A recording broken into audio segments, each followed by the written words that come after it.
नमस्कार, मैं रविश कुमार। आप चाहें तो एक काम कर सकते हैं, एक सूची बना सकते हैं कि आप किस किस को मसीहा मानते हैं। देखिए कि उस सूची में इलॉन मस्क भी हैं या नहीं। आजकल के मसीहाओं की एक खूबी है, वे यह भी बताने लगे हैं कि कब होमवर्क करना है, कब पुरानी किताबों को दान में देना है, फेंकना नहीं है, गर्मी की छुट्टी के फोटो खींचकर कहां भेजना है। यह सारी बातें आपको खुद से कभी ध्यान में नहीं आ सकती हैं। इसलिए ये सब बताने के लिए समाज में कई लेवल पर मसीहा एक्टिव हो गए हैं। इलॉन मस्क ने भी अपने एक ट्वीट में लिखा है कि सोते समय गर्दन किस ऊंचाई पर होनी चाहिए, सोने से 3 घंटे पहले भोजन नहीं करना चाहिए। एक दिन मसीहा लोगों को यह भी बताएंगे कि नहाने के बाद तौलिए से पीठ कैसे रगड़ें, और लोग आंखें फाड़कर सुनेंगे, बल्कि बता भी रहे होंगे। बिजली से चलने वाली कार बनाने वाले टेस्ला के संस्थापक हैं मस्क। उपग्रहों की दुनिया में भी सक्रिय हैं। मस्क आज की दुनिया के हीरो हैं। मंगल ग्रह पर चलकर बसने के सपने दिखा रहे हैं। क्या पता धरती छोड़कर वहां चले भी जाएं। ट्विटर पर 10 करोड़ से ज्यादा लोग फॉलो करते हैं। दुनिया के इस सबसे अमीर व्यक्ति को करोड़ों लोग क्यों फॉलो करते हैं पता नहीं। मस्क उन्हें चवन्नी भी ना दें।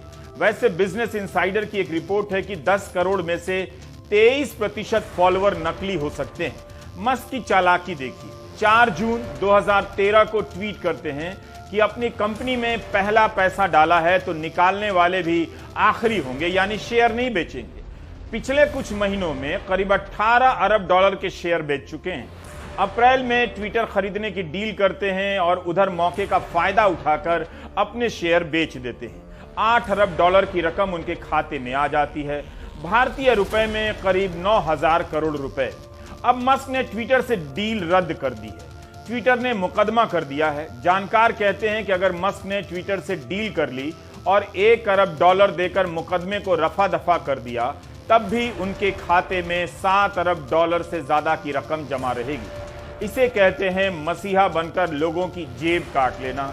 इसे गलत और सही के फ्रेम में देखना ठीक नहीं होगा, लेकिन यह बाजार है तो इसका मतलब यह भी है कि आप जिसे मसीहा चुनते हैं उसके फॉलोअर नहीं, उसके कस्टमर बन जाते हैं। वो अपना माल आपको बेचकर चल देता है, आप उसे अपना दिमाग बेचकर ठगे रह जाते हैं। भारत में भी एक आईपीओ आया, अपने शेयर के भाव पहले ही चढ़ा दिए, लोगों ने और भी चढ़ा दिए, मीडिया ने उसे और हीरो बना दिया और लोगों के पैसे डूब गए।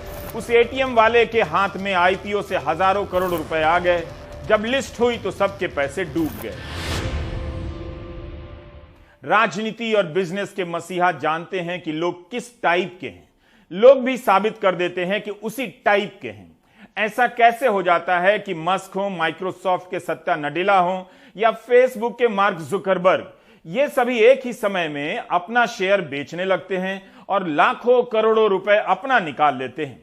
उसके कुछ समय बाद बाजार गिरने लग जाता है और लोग देखते रह जाते हैं। आम लोग क्यों नहीं इनकी तरह की समझदारी पैदा कर लेते हैं। इन दिनों मस्क ने रिपब्लिकन पार्टी के नेता रॉन डिसेंटिस को सपोर्ट करना शुरू कर दिया है, तो ट्रंप मस्क से चिढ़ गए। ट्रंप को ट्विटर ने बैन कर दिया है, लेकिन ट्रंप ने अपना सोशल मीडिया साइट खोल लिया है जिसका नाम है ट्रुथ सोशल। इस पर ट्रंप ने लिखा है कि जब मस्क व्हाइट हाउस आए और अपने कई प्रोजेक्ट के लिए मदद मांगी जिसके लिए सब्सिडी दी जाती है, उनकी इलेक्ट्रिक कार जो लंबी दूरी तक नहीं चलती है, बिना चालक वाली कार जो दुर्घटनाग्रस्त हो जाती है और रॉकेट शिप का पता नहीं कहां जाती है, इन सबको सब्सिडी ना मिलती तो इनकी कोई औकात नहीं थी। अगर वे मुझे बता रहे हैं कि वे ट्रंप और रिपब्लिकन के कितने बड़े फैन थे, तो मेरा जवाब यही है कि अगर मैं उनसे कहता कि घुटने पर बैठो और गिड़गिड़ाओ तो वो भी करते। ट्रंप की किस बात से सहमत हुआ जाए, किससे असहमत। लेकिन दुनिया के सबसे अमीर व्यक्ति के बारे में ट्रंप कह रहे हैं कि इनका धंधा सब्सिडी से चमक रहा था। अब वही मस्क आगे के धंधे के लिए किसी और नेता को बढ़ावा देने लगे हैं। आप उसी मस्क को मसीहा मानते हैं और एक दिन खुद को गरीबी रेखा से नीचे वाले सर्वे में पाते हैं। उद्योगपति और राजनेता कब हाथ मिला लें और कब एक दूसरे का गला काटने लगे, यह समझना किसी के बस की बात नहीं। इस कहानी का संबंध दुनिया भर के लोगों से है, मगर श्रीलंका से नहीं है, क्योंकि श्रीलंका की कहानी का मसीहा अलग ही लेवल का आइटम निकला। मजबूत नेता वाले मसीहा की कहानी हर जगह एक समान नहीं होती है। कहीं वे भाग जाते हैं तो कहीं 20-20 साल के लिए जम जाते हैं। चीन और रूस का उदाहरण बार बार देना ठीक नहीं।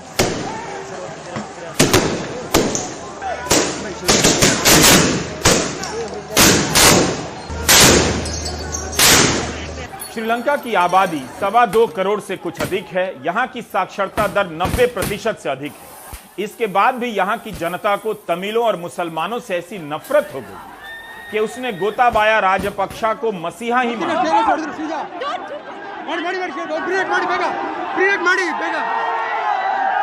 Tear gas has been shelled once again.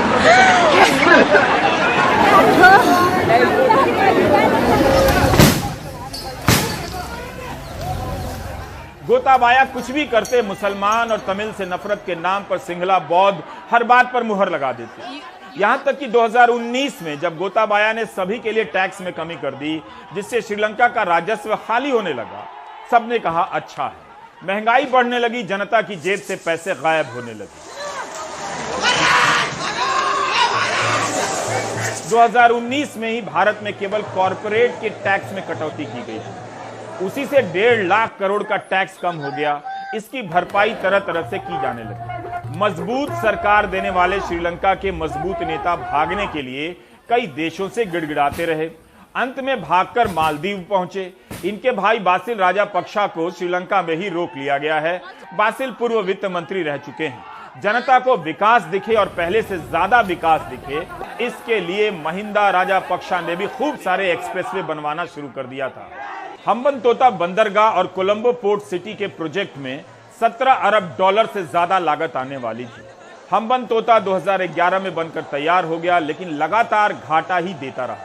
सरकार ने जो पैसे लगाए डूबने लगे। इन सब का प्रचार होता था कि गेम चेंजर आइडिया है, लेकिन कभी फायदा नहीं हुआ। चीन को लीज पर देने के समय जानकार चेतावनी दे रहे थे कि इससे चीन का इलाके पर कब्जा हो जाएगा, लेकिन उल्टा गोताबाया जनता को याद दिला देता था कि मुसलमानों और तमिलों से नफरत करना है। जनता उस काम में जी जान से लग जाती थी।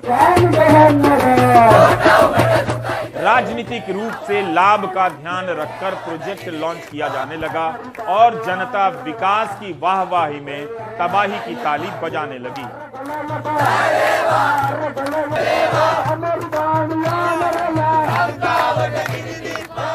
श्रीलंका क्राइसिस में आज नए मोड़ आ गए। प्रेसिडेंट गोटाबाया राजपक्षा मालदीव्स भाग गए। वैसे प्रोटेस्ट तो पहले से प्लान था, पर प्रेसिडेंट के भाग जाए की खबर के बाद प्रोटेस्टर्स काफ़ी गुस्से में आ गए। इसके बाद स्टेट ऑफ इमरजेंसी अनाउंस कर दिया गया। प्रोटेस्टर्स ने प्राइम मिनिस्टर रानिल विक्रमसिंघे के ऑफिस को भी घेर लिया, जिसके बाद सिक्योरिटी फोर्सेस को टियर गैस शेल्स चलाने पड़े।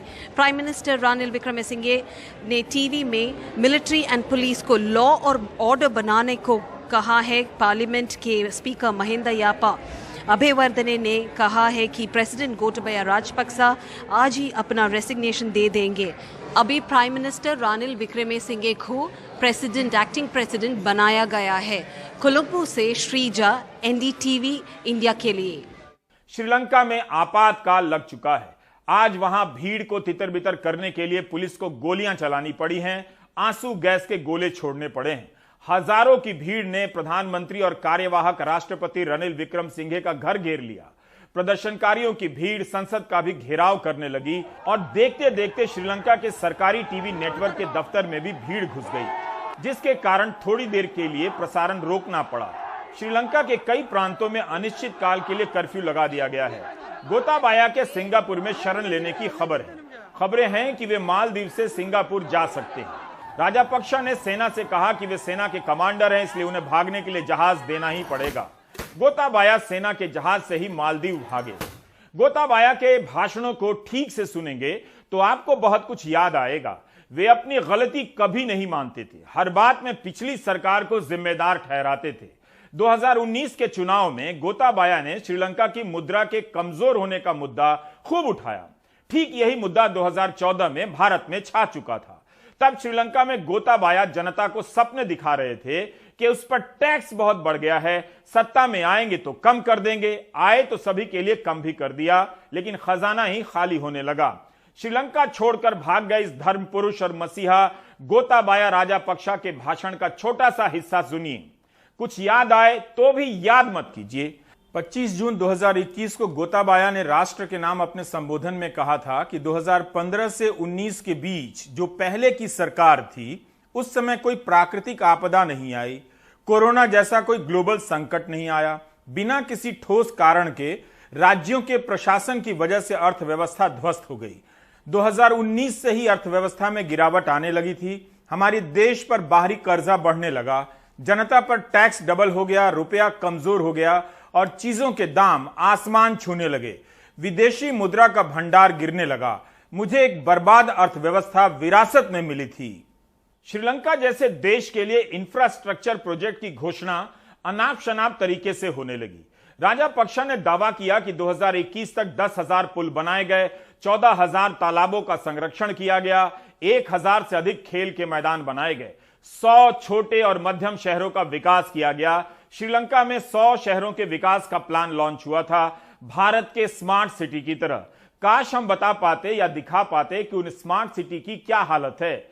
भारत के एक स्मार्ट सिटी का हाल दिखा सकते हैं। क्या श्रीलंका ने अपनी क्षमता के हिसाब से यह काम किया या बड़ा काम दिखाने के चक्कर में गोताबाया राजापक्षा ने श्रीलंका को लोन में डुबा दिया? आज के दिव्य भास्कर ने लिखा है कि स्मार्ट सिटी बनाने के लिए अहमदाबाद पर 1900 करोड़ रुपए खर्च हुए हैं, लेकिन शहर का हाल वैसा ही है जैसा 10-15 साल पहले था। लोगों को पता तो चले कि यह पैसा कहां गया।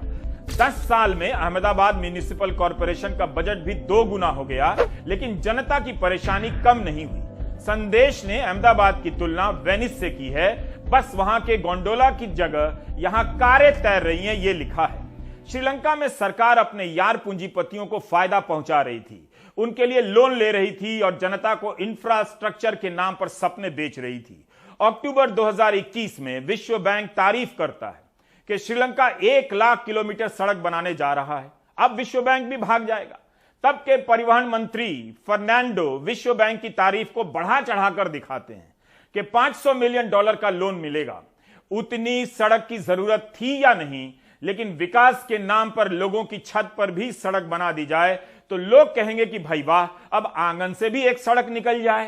कहने का मतलब है कि सड़क जरूरी तो है, लेकिन इस तरह से एक ही बार में बादल के फटने की तरह सड़कों का जाल बिछाना क्या बहुत जरूरी है? 30 मार्च 2022 को राज्यसभा में परिवहन मंत्री नितिन गडकरी कांग्रेस नेता दिग्विजय सिंह के सवाल के जवाब में कहते हैं कि मार्च 2014 में राष्ट्रीय राजमार्ग प्राधिकरण NHAI पर 23,796 करोड़ का बकाया था, लेकिन अब 3,47,000 करोड़ से अधिक का बकाया हो गया है, 14 गुना बढ़ गया है। 2 अगस्त 2021 को गडकरी राज्यसभा में बीजेपी सांसद सुशील मोदी को जवाब देते हैं कि मार्च 2017 में NHAI पर 74,742 करोड़ का कर्ज था। मार्च 2021 में 3,06,000 करोड़ से अधिक का कर्ज हो गया। यह खबर दिसंबर 2021 की है। गडकरी का ही बयान है कि अभी टोल टैक्स से NHAI को 40,000 करोड़ की कमाई हो रही है। अगले 3 वर्षों में 1,40,000 करोड़ तक इसे ले जाने का इरादा है। अगर इन दिनों व्हाट्सएप यूनिवर्सिटी में मीम कम आ रहे हैं तो आप पेट्रोल डीजल पर उत्पाद शुल्क, परीक्षा फॉर्म से लेकर दही पर लगने वाली GST और इनकम टैक्स के अलावा टोल टैक्स का भी हिसाब जोड़ सकते हैं। आपको गर्व करने का मौका मिलेगा कि आप कहां कहां टैक्स देते हैं। हर एक्सप्रेसवे को गैर जरूरी नहीं कह सकते, लेकिन यह सवाल तो पूछ सकते हैं कि जितना निवेश हुआ है उसके मुताबिक वह फल दे रहा है या नहीं। विकास बड़ा लगे और जनता की आंखें चौधियां जाए, इसलिए अब सड़क के उद्घाटन में लड़ाकू विमान लाए जाने लगे हैं। विकास में आर्थिक शक्ति के साथ साथ सैन्य शक्ति का तड़का लगाया जा रहा है। आर्थिक मामलों के पत्रकार TN नाइनन ने एक लेख लिखा है कि भारत के ट्रांसपोर्ट सेक्टर, रेल, सड़क और हवाई मार्ग में अप्रत्याशित रूप से निवेश हो रहा है। अगले 2-3 सालों में ही पता चलेगा कि निवेश से कितना बदलाव आता है। उम्मीद है अच्छा होगा, लेकिन आशंकाएं जाती नहीं है। भारत में कोई भी विमान कंपनी इस वक्त पैसा नहीं कमा रही। हवाई यात्रियों की संख्या महामारी से पहले की संख्या की तरह हो चुकी है, लेकिन हवाई विमानों की तकनीकी खराबी की खबरें बढ़ती ही जा रही हैं। विमान कंपनियों के पास स्टाफ को देने के लिए पैसे नहीं, इसके बाद भी विमान कंपनियां नए नए विमानों के ऑर्डर दे रही हैं। भारत में हाईवे की जगह एक्सप्रेसवे बनने लगे हैं, इससे काफी कुछ सुधरा भी है। ट्रक की रफ्तार बढ़ी है, लेकिन एक औसत ट्रक एक दिन में जितनी दूरी तय करता है वो जस का तस है, नाइनन लिखते हैं। इसलिए जितना निवेश हो रहा है उसकी वापसी के आसार नजर नहीं आते। इतना निवेश हो रहा है तो कम से कम ट्रैफिक में भी वृद्धि दिखनी ही चाहिए, वरना पैसे कहां से वापस होंगे। आज ही के हिंदू में खबर छपी है कि 14 एयरपोर्ट पर गो फर्स्ट एयरक्राफ्ट के टेक्नीशियन 3 दिनों से हड़ताल पर रहे। हिंदू की रिपोर्ट के अनुसार इनकी शिकायत है कि 18 महीने से कईयों को सैलरी नहीं मिली है और सैलरी काफी कम है। कैबिन के 110 सदस्य भी बीमारी का बहाना बनाकर छुट्टी पर चले गए। एयरलाइन ने सिक लीव पर जाने की बात से इनकार किया है। हिंदू अखबार ने लिखा है कि इंडिगो के कर्मचारी भी सिक लीव पर चले गए। इस रिपोर्ट में एक टेक्नीशियन ने लिखा है कि उसने अपनी ट्रेनिंग पर 5 लाख रुपए खर्च कर दिए, लेकिन नौकरी मिली 8,000 की और इस समय 16,000 मिल रहा है। अब तो काम भी बढ़ गया है, लेकिन सैलरी नहीं बढ़ रही। जाहिर है महंगाई का दबाव भी परेशान कर रहा होगा। 11 जुलाई के ndtv.com पर खबर छपी है कि इंडिगो ने कहा है कि वो टेक्नीशियन की सैलरी की दिक्कतों को दूर कर लेगी। यह खबर भी तो टाइम्स ऑफ इंडिया में ही छपी थी कि इंडिगो के कर्मचारी और पायलट छुट्टी लेकर एयर इंडिया का इंटरव्यू देने चले गए थे। इस कारण बहुत सारी फ्लाइट कैंसिल भी कर दी गई थी। और यह खबर तो आपने देखी ही होगी कि 24 दिनों के भीतर 9वीं बार स्पाइस जेट के विमान में खराबी रिपोर्ट हुई है। दुबई से मदुरै के लिए स्पाइस जेट का विमान उड़ान नहीं भर सका। यही नहीं, हिंदू अखबार में लिखा है कि स्पाइस जेट ने 2020 से अपने कर्मचारियों के प्रोविडेंट अकाउंट में पैसे नहीं डाले। ऐसी खबरें हमारी नजरों के सामने से नहीं गुजरती हैं, इसलिए लगता है कि सब ठीक ठाक है। श्रीलंका पर लौट कर आते हैं। कम से कम वहां तो अभी सरकार भी नहीं है और वहां की पुलिस वारंट लेकर दिल्ली भी नहीं आ सकती। पूरी दुनिया में प्रेस का दमन हो रहा है। मैं श्रीलंका की बात कर रहा हूं। द संडे लीडर के संपादक लसांता विक्रमतुंगे की कहानी सुनाना चाहता हूं। 2009 में लसांता विक्रमतुंगे की हत्या कर दी गई। हत्या से ठीक पहले विक्रमतुंगे ने कॉलम लिखा और अपनी हत्या की आशंका जताई। यह कॉलम उनके हत्या के बाद छपा। उन्होंने लिखा कि मैं उम्मीद करता हूं कि मेरी हत्या को आजादी की हार के रूप में नहीं देखा जाएगा, बल्कि लोगों को आजादी की प्रेरणा मिलेगी। लसांता की हत्या का आरोप गोताबाया राजापक्षा पर लगा, लेकिन तब भी श्रीलंका की जनता गोताबाया को मसीहा बनाने में लग गई। गोताबाया के सनकी और हिंसक होने के तमाम आरोपों को किनारे कर वहां की जनता उसे अवतार घोषित कर देती है। इसी 13 मई को विक्रमतुंगे की हत्या के मामले की सुनवाई हेग स्थित अंतर्राष्ट्रीय अदालत में चल रही थी। इस हत्या की जांच कर रहे अधिकारी निशांता सिल्वा ने बयान दिया कि उसने अपनी जांच में पाया कि लसांता विक्रमतुंगे की हत्या में गोताबाया राजापक्षा का हाथ है। निशांता ने गोताबाया से पूछताछ भी की थी, लेकिन तब तक गोताबाया राजापक्षा श्रीलंका के राष्ट्रपति चुन लिए गए और इस डर से निशांता सिल्वा को देश छोड़कर भागना पड़ा। गोताबाया के हर जुल्म को वहां की बहुसंख्यक जनता ने सही माना, यहां तक कि विक्रमतुंगे की हत्या की परवाह नहीं की, जबकि विक्रमातुंगे बौद्ध बहुसंख्यक तबके से आते थे। बस वे गोताबाया के गोदी मीडिया का हिस्सा नहीं थे। तमिल नरसंहार के खिलाफ बोल रहे थे, मुसलमानों के खिलाफ नफरत और हिंसा की आलोचना कर रहे थे, रक्षा मंत्रालय के भ्रष्टाचार को उजागर कर रहे थे। श्रीलंका की जनता ने पत्रकार की हत्या कराने वाले नेता को महानायक बना दिया। क्या यह सब सुनकर सिहरन नहीं हो रही? क्या आप पहली बार यह कहानी सुन रहे हैं? भारत में ऐसी कोई कहानी नहीं सुनी। सिर्फ यही एक कहानी नहीं है। अगर आपको भारत में मीडिया के गोदी मीडिया बनने और पत्रकारों के दमन की कहानी से ऐतराज है, तो श्रीलंका की कहानी सुन ही सकते हैं। गोताबाया के राष्ट्रपति बनने के पहले ही हफ्ते में पत्रकारों पर भयंकर हमले शुरू हो गए। उनके भाई महिंदा राजापक्षा के दौर में भी पत्रकारों का खूब दमन हुआ। जनता ने उसके बाद भी गोताबाया राजापक्षा को राष्ट्रपति चुना। इस साल अप्रैल में जब जनता सड़कों पर आई, तब भी गोताबाया की आदत नहीं सुधरी। आप इस वीडियो में देख सकते हैं कि कैसे वहां की सेना पत्रकारों को लात जूते से मार रही है। न्यूज फर्स्ट नाम के मीडिया के 4 पत्रकार प्रदर्शन का कवरेज कर रहे थे। यह श्रीलंका का सबसे बड़ा नेटवर्क है, लेकिन इसके 4 पत्रकारों को इस तरह से पीटा जा रहा है। आप केवल श्रीलंका की कहानी सुन रहे हैं, भारत की नहीं। ठीक से देखिए। गोताबाया 2005 से 2015 तक रक्षा सचिव थे। उनके दौर को श्रीलंका में प्रेस की स्वतंत्रता का काला दशक माना जाता है। 2019 की इंडियन एक्सप्रेस की एक रिपोर्ट में बताया गया है कि जब उनके भाई महिंदा राजापक्षा राष्ट्रपति थे, तब 2006 से 2015 के बीच 44 पत्रकारों की हत्या हुई थी। कितना छोटा देश है, मगर वहां की जनता को मीडिया नहीं मसीहा चाहिए था। वहां की अदालतें भी मसीहा के आगे झुक गई थी। The committee to protect journalist के अनुसार श्रीलंका में 2005 से 2015 के बीच 13 पत्रकारों की हत्या हुई। 14 पत्रकार आज तक लापता हैं। सीपीजे ने लिखा है कि श्रीलंका के सैकड़ों पत्रकार देश छोड़कर भाग गए। द डिप्लोमैट का एक लेख है कि गोताबाया के राज में प्रेस का दमन हो रहा है। दुनिया की तमाम संस्थाएं सोती रहीं, तमाम बड़े नेता सोते रहे, पत्रकारों पर हमले हो रहे थे। श्रीलंका की अदालतें राष्ट्रपति की गुलाम बन गई थीं। जिस समाज में पत्रकारों की यह हालत होती है, एक दिन उस समाज की भी यही हालत हो जाती है। आज उसके सबसे बड़े मजबूत नेता देश छोड़कर भाग गए हैं। मजबूत नेता बनाने वाली जनता कंगाल होकर लाइनों में लगी है। उसे दवा भी नहीं मिल रही है, पेट्रोल तो छोड़ ही दीजिए। The committee to protect journalist CPJ ने अपनी रिपोर्ट में गोताबाया के एक बयान का जिक्र किया है। 18 नवंबर 2019 को गोताबाया राष्ट्रपति बनते हैं।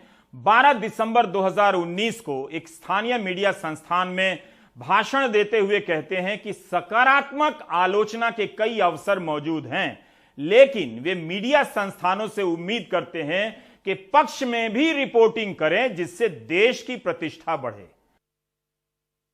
भारत श्रीलंका जैसा कभी नहीं होगा, लेकिन गोताबाया की यह दलील भारत में भी कई बार सुनाई देती है। श्रीलंका की कहानी इसलिए नहीं सुनाई जानी चाहिए कि ऐसा भारत में हो जाएगा, ऐसा कभी नहीं होगा, बल्कि इसलिए सुनाई जानी चाहिए कि जब भी पत्रकारों का दमन हो, जनता को सतर्क हो जाना चाहिए। 90% साक्षरता दर वाले श्रीलंका के लोगों ने जो किया, 78% साक्षरता दर वाले भारत के लोग भी वही करते नजर आ रहे हैं, नजरअंदाज कर रहे हैं। आज पटना में आरटीआई कार्यकर्ताओं की हत्या को लेकर एक जन सुनवाई हुई। इस जन सुनवाई के लिए अरुणा रॉय और निखिल देव पटना आए। पिछले 10 साल में बिहार में 20 आरटीआई कार्यकर्ताओं की हत्या हुई।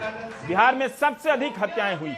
आरटीआई कार्यकर्ताओं के परिवार के लोगों ने इस मंच पर आकर अपनी कहानी बताई। पिछले साल चंपारण के हरसिद्धि के आरटीआई कार्यकर्ता विपिन कुमार की हत्या हो गई। इनके पिता विजय कुमार अग्रवाल ने बताया कि अभी तक हत्यारे नहीं पकड़े गए हैं। आरटीआई कार्यकर्ता के रूप में विपिन के काम से स्थानीय स्तर पर काफी खलबली मच गई थी। पिता का कहना है कि प्रशासन की भूमिका भी संदिग्ध है। वहीं कई ऐसे आरटीआई कार्यकर्ताओं के परिवार के लोग थे जिन्हें अब मामला रफा दफा करने की धमकियां मिल रही हैं। जैसे शुभम, जो बांका से आते हैं, और उनके मामा प्रवीण कुमार झा की पिछले साल हत्या हो गई। उल्टे अब उन्हें धमकी मिल रही है। ये वाली कहानी श्रीलंका की नहीं है, भारत की है। क्या जनता को सच से इतनी नफरत हो गई है कि सूचना जुटाने वालों की हत्या से उसे फर्क ही नहीं पड़ता है? समस्या है, मेरा लड़का जो है विपिन अग्रवाल, वो आरटीआई एक्टिविस्ट था। 2020 में हमारे मकान पर हाई कोर्ट के आलोक में कहीं अतिक्रमण हट रहा था। उसके आलोक में जो है सो वहाँ प्रशासन पब्लिक को भड़का करके हमारे घर पर है सो अटैक करवाया।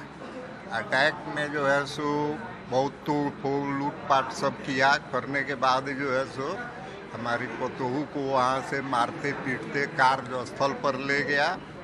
ले जाने के बाद जो है सो विपिन है सो FIR किया, 3 आदमी को नामजद किया, लेकिन आज तक उस केस में पुलिस कुछ नहीं किया। उसके बाद 2021 में 24/9/2021 को वो ब्लॉक में गया था गाय के लिए दवा लाने, और वहीं पर है सो इसको गोली मार करके हत्या कर दी गई। दिक्कत ऐसा है, क्या मेरे मामा जी का हत्या हो गया है, और हत्या होने के बाद उनका जो 7 विक्टिम था उनका बेल हो गया है, 3 का बेल हो गया है, जिसमें क्या एक का जो बेल हुआ है वो हम लोग को बार बार धमकी देता है और धमकी देने के प्रांत में ये बोलता है क्या केस उठा लो, नहीं तो तुम लोग का भी परवीन झा की तरह ही हसल किया जाएगा। तो हम लोग का गुजारिश यही है कि उसका बेल फिर से वापस हुआ जाए और उसको कस्टडी में रखा जाए। आपको किस तरह का धमकी देता है? वो देता है तुमको फिर तुम्हारे परवीन झा के तरह ही मार दिया जाएगा। और जब हम लोग शिकायत लेके जाते हैं तो उसका कोई रिस्पांस नहीं होता है। एक्चुअली मैं यहाँ आया हूँ, एक्चुअली मेरे पिताजी जो एडवोकेट थे सिविल कोर्ट में और एक्टिविस्ट भी थे, आरटीआई एक्टिविस्ट थे, जो पंचायत लेवल पे जो भी करप्शन हो रहा था उसके लिए वो जैसे मनरेगा एजुकेशन में टीचर्स की बहाली में, उसके लिए आरटीआई से उन्होंने सूचना मांगा था और जिसके लिए उन्होंने केस वगैरह भी किया था। तो उसके लिए उन्हें गांव के पंचायत के मुखिया से काफ़ी धमकी वगैरह मिल रही थी कि आप केस वगैरह वापस ले लो, लेकिन इन्होंने नहीं लिया, है ना। लेकिन तो फिर 23 मार्च 2013 को इनकी हत्या कर दी गई। उसके बाद सारे जो एक्यूज थे वो फरार थे, लेकिन काफ़ी प्रेशर बनाने के बाद जो एसटीएफ उसे एक को गिरफ्तार किया, जिसमें 6 अभियुक्त थे, जिसमें अभी भी 3 जो अभी भी फरार हैं। लेकिन कोर्ट ने सारे उनकी कुर्की जब्ती, अरेस्ट वारंट सारे कोर्ट का ऑर्डर अभी निकला है अरेस्ट करने के लिए या कुर्की करने के लिए, लेकिन जो डिस्ट्रिक्ट एडमिनिस्ट्रेशन है, जिला पुलिस है, वो इस पर कोई एक्शन नहीं ले रही है और अभी भी सब घर पे अपनी नॉर्मल लाइफ वहाँ पे जी रहे हैं। गोदी मीडिया के दौर में पत्रकारिता की बुनियाद बदल चुकी है। कुछ आरटीआई कार्यकर्ता बचे हुए हैं जो अपनी जान जोखिम में डालकर सूचनाओं को जमा कर रहे हैं ताकि भ्रष्टाचार को उजागर कर सकें। आपको क्यों लगता है कि नेताजी के कह देने से कि भ्रष्टाचार खत्म हो गया है आप मान लेते हैं? ये यूपी के अखबारों की खबरें हैं। सारी कतरा ने पिछले 2-3 दिनों की पशुपालन विभाग में 50 करोड़ के गबन की खबर है, तो होम्योपैथी के संस्थानों ने 47 करोड़ का छात्रवृत्ति घोटाला किया है। अनुसूचित जाति के छात्रों का फंड हड़प लिया जबकि वे छात्र रोल पर भी नहीं थे। इसी तरह बस्ती जिले के पीडब्ल्यूडी विभाग में भी 43 करोड़ के गबन का मामला पकड़ा गया है। ये सारी खबरें छपी तो हैं मगर बड़ी बड़ी नहीं। क्या आप ये सब नहीं जानना चाहेंगे? अगर भ्रष्टाचार खत्म हो चुका है तो फिर ये खबरें कोने में ही सही कैसे छप रही हैं? यूपी के ही स्वास्थ्य विभाग में तबादले को लेकर स्वास्थ्य मंत्री ने सवाल उठा दिए। मुख्यमंत्री योगी आदित्यनाथ का बयान छपा है कि तबादले की जांच हो रही है। अगर भ्रष्टाचार की संस्कृति खत्म हो गई है तो यह सब कैसे हो रहा है? बिहार के राजस्व मंत्री का बयान है कि उनके विभाग पर माफिया का कब्जा हो गया है। ये सारी खबरें उस दौर की हैं जब माफिया और भ्रष्टाचार के मिटा देने की खबरें छप रही हैं। मंत्री कह देते हैं कि विभाग पर माफिया का कब्जा है और देश चुप्पी साध लेता है। सत्यमेव जयते के लिए जान देने वाले पत्रकारों और आरटीआई कार्यकर्ताओं की हत्या पर समाज सतर्क क्यों नहीं होता? सरकारें क्यों इतनी घमंड में रहती हैं? सच पूछो तो आरटीआई कार्यकर्ता एक मानवाधिकार कार्यकर्ता है, उसको ये दर्जा दिया जाना चाहिए। हमने कल देखा कि सारे तमाम जो मुद्दे थे वो जनता के मुद्दे थे और वो जनता के मुद्दों के लिए लड़ते लड़ते उनको जान से मारा गया और उनकी आवाज को दबाने की कोशिश की। सरकार का दायित्व बनता है, एक विसल ब्लोअर प्रोटेक्शन एक्ट कानून 2014 में पारित हुआ, 8 साल से उसको केंद्रीय सरकार लागू नहीं कर रही है, लागू करें। राज्य सरकार सीरियस हो और इन सारे तमाम कार्यकर्ताओं को मुआवजा भी दे, उनके परिवारों को, और उनकी सारे मामले जल्दी से जल्दी निपटाएं और जो दोषी है उनको पकड़े जाए। और दोषी में जो जिन मामलों को इन्होंने उठाया वो सूचना भी बाहर निकलनी चाहिए और इनका पूरा जो मामला जो जिसमें भ्रष्टाचार था, जिसमें गड़बड़ी थी, उसको उजागर करके ऐसा मैसेज जाना चाहिए कि आप किसी को मार के उनकी आवाज नहीं दबा सकते हो। तो ये पूरा बिहार में एक एक कार्यकर्ता जिसकी मौत हुई है उसका एक पूरा डॉक्यूमेंटेशन हुआ है, वो सरकार को सौंपा जाएगा। एक जुडिशियल इंक्वायरी की मांग भी की गई है और कहा गया है कि केंद्र नहीं तो बिहार सरकार विसल ब्लोअर का कानून पारित करे और इसके बाद एक श्रृंखला चलेगी जहां जहां हत्याएं हुई उनके साथ खड़े होने की। भारत का हाल श्रीलंका जैसा नहीं होगा, लेकिन आप यह नहीं कह सकते कि श्रीलंका में जो हो रहा है उससे मिलता जुलता भारत में नहीं हो रहा है। प्रेस की स्वतंत्रता की रैंकिंग में भारत का स्थान श्रीलंका से भी नीचे है। श्रीलंका 146वें नंबर पर है और भारत 150वें नंबर पर। भारत की रैंकिंग से अगर आपको ऐतराज है तो क्या आप श्रीलंका में पत्रकारों की सच्ची कहानियों को भी दफन कर देंगे? तब भी जब वहां का फर्जी मसीहा अपने परिवार के साथ देश छोड़कर भाग गया है। 2020 के साल में जुलाई से लेकर सितंबर तक भारत के गोदी मीडिया में सुशांत सिंह की कथित हत्या को लेकर कैसे कवरेज हो रहा था, क्या आपको याद नहीं? फिल्म अभिनेता सुशांत सिंह की खुदकुशी के बहाने किस तरह की राजनीति हुई। रिया चक्रवर्ती को हर दिन सैकड़ों कैमरे घेरे रहते थे। उस समय की हेडलाइन का नमूना दिखाना चाहता हूं ताकि आप पूरे कार्यक्रम को श्रीलंका का कार्यक्रम समझकर ना देखें।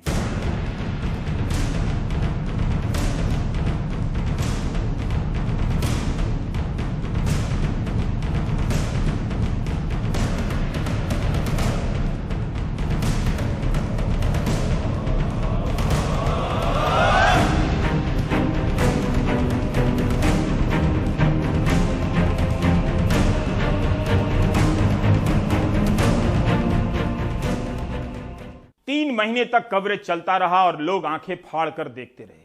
पता था कि पत्रकारिता का पतन देख रहे हैं, लेकिन लोगों को लगा कि साथ में मनोरंजन भी तो है। रिया चक्रवर्ती को हत्या की साजिश का मुख्य आरोपी बना दिया गया, जबकि मामला खुदकुशी का था। 2 साल बाद नारकोटिक्स ब्यूरो ने ड्राफ्ट चार्ज पेश किया है। इसमें कहा गया है कि अभिनेता सुशांत सिंह राजपूत ड्रग्स का सेवन करते थे। यह आरोप है। 35 लोगों पर उनके लिए ड्रग्स खरीदने और सप्लाई करने के आरोप हैं। फिल्म अभिनेत्री रिया चक्रवर्ती पर आरोप है कि उन्हें सुशांत सिंह राजपूत के लिए बहुत कम मात्रा में कथित रूप से गांजा खरीदा और पैसे दिए, जबकि उस वक्त एनडीटीवी से रिया ने कहा था कि सुशांत ड्रग्स की चपेट में था, मैंने उससे बाहर लाने की कोशिश की, कभी ड्रग्स खरीद कर नहीं दिया। क्या सुशांत सिंह राजपूत ड्रग्स की चपेट में थे? किसी की मौत को मीडिया ने अपने कवरेज से कितना दुखद बना दिया। उस समय बिहार में चुनाव होने वाले थे। कुछ समय के बाद कवरेज ऐसे हो रहा था जैसे जनता को इसी पर वोट देना था। अभिनेता सुशांत सिंह राजपूत की संदिग्ध मौत को हुए 2 साल पूरे हो चुके हैं, लेकिन अभी तक सीबीआई ने कोई जांच रिपोर्ट सामने नहीं रखी है, जिससे कि उनकी मौत पर अभी भी प्रश्न चिन्ह लगा हुआ है। लेकिन दूसरी तरफ ड्रग्स मामले की जांच कर रही एनसीबी ने, यानी नारकोटिक्स कंट्रोल ब्यूरो ने एनडीपीएस कोर्ट में ड्राफ्ट चार्जेस जो हैं वो पेश कर दिए हैं। उन ड्राफ्ट चार्जेस में इस पूरे मामले में अब तक के गिरफ्तार 1 से लेकर 35 तक के आरोपियों के खिलाफ उस अपराध में उनकी भूमिका और एनसीबी को मिले सबूतों के आधार पर उन पर आरोप तय किए गए हैं। उनमें जो प्रमुख आरोपी है वो आरोपी क्रमांक 10 है रिया चक्रवर्ती। रिया चक्रवर्ती के खिलाफ उसमें लिखा गया है कि उन्होंने सैमुअल मिरांडा, अपने भाई शोएब चक्रवर्ती और दीपेश सावंत के जरिए ड्रग्स मंगवाया, यानी कि ड्रग्स मंगाया, उसके लिए पैसे भी दिए और ड्रग्स यानी इसमें गांजा का उल्लेख किया गया है और बाद में उसी गांजा को उन्होंने सुशांत सिंह राजपूत को भी दिया। यानी जो आरोप लगाया गया है वो एनडीपीएस की धारा 27A के तहत लगाया गया है। मतलब कि उस स्मगलिंग का कहीं न कहीं रिया चक्रवर्ती को भी हिस्सा दिखाया गया है, तस्करी का, ड्रग तस्करी का। हालांकि बॉम्बे हाईकोर्ट ने जब रिया चक्रवर्ती को जमानत दी थी तब ये कहा था कि जो 27A का मामला है वो कहीं इस पर बनता नहीं दिखता है, क्योंकि बस किसी से मंगा लेना ड्रग तस्करी का हिस्सा नहीं माना जाता है। लेकिन बहरहाल एनसीबी ने अपने ड्राफ्ट चार्जेस में वो आरोप अभी भी रखा हुआ है।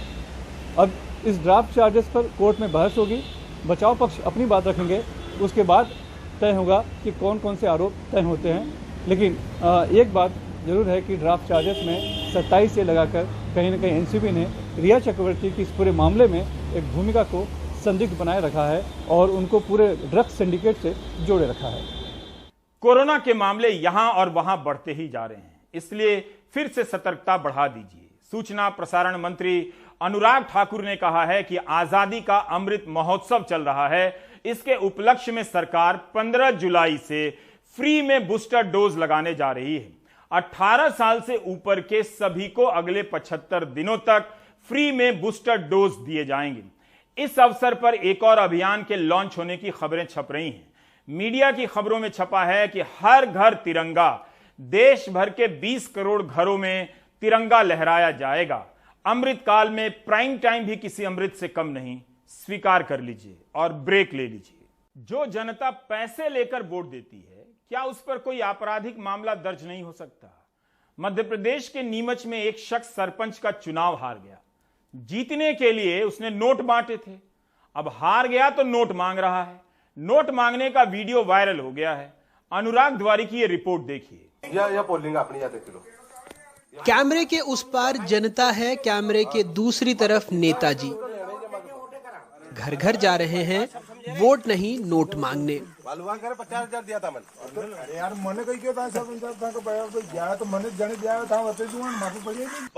अरे अरे मतदाताओं से नहीं, अपने ही नोट जो उन्होंने मतदाताओं को वोट के लिए दिए थे।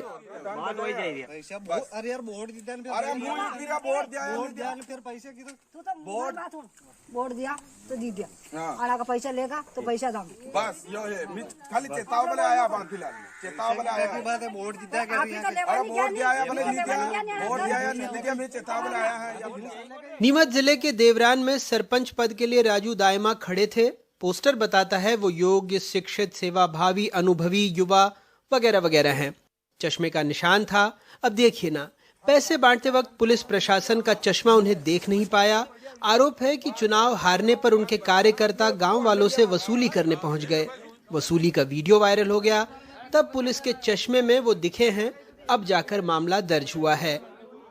देखिए, एक जो थाना रामपुरा क्षेत्र में ग्राम देवरान जो ग्राम पंचायत क्षेत्र है, उसके यहाँ पर इस तरह की घटना सामने आई है, जिसमें मारपीट के बाद इस बात की भी एक वीडियो वायरल हुआ है। प्रथम दृष्टया मारपीट की गई है, उस पर से प्रकरण पंजीबद्ध किया गया और उस जो वीडियो वायरल हो रहा है उसकी अलग से जांच की जाकर उसमें आवश्यक वैधानिक कार्रवाई की जाएगी। देखिए, चुनाव आचार संहिता का जो उल्लंघन है, उसके तहत जो है आचार संहिता में जो जो धाराएँ हैं उसका उल्लंघन किया जा रहा है, उसके अनुरूप कार्रवाई की जाएगी। कृपया अब निर्वाचन प्रक्रिया और प्रशासन की मुस्तैदी पर सवाल न उठाएं। वैसे नेताजी ने महज 1.5-2 घंटे में अपने 4.5 लाख रुपए वसूल लिए। आखिर वीडियो वायरल होने के बाद हड़कंप तो मचाना। हरिशंकर परसाई की एक कहानी है, एक लड़की 5 दीवाने। उसमें चौथा दीवाना अपनी प्रेमिका को चूल्हा फूंकते हुए देखकर कहता है जोर से कि अरे हमने तो हजारों रुपए चूल्हे में फूंक दिए हैं, किसी को जरूरत हो आए मांगे, 1000-2000 तो हम यूं ही दे देते हैं और फिर भूल जाते हैं। लेकिन यहाँ नेताजी भूलते नहीं। आखिर हिसाब प्रेम में भी तो होता ही है, और यहाँ तो वैसे भी नेताजी का प्रेम 5 साल बाद ही छलकता है। नीमच से अपने सहयोगी मनीष और भोपाल से कैमरा पर्सन रिजवान खान के साथ अनुराग द्वारी, एनडीटीवी इंडिया। आप देख रहे थे प्राइम टाइम। नमस्कार।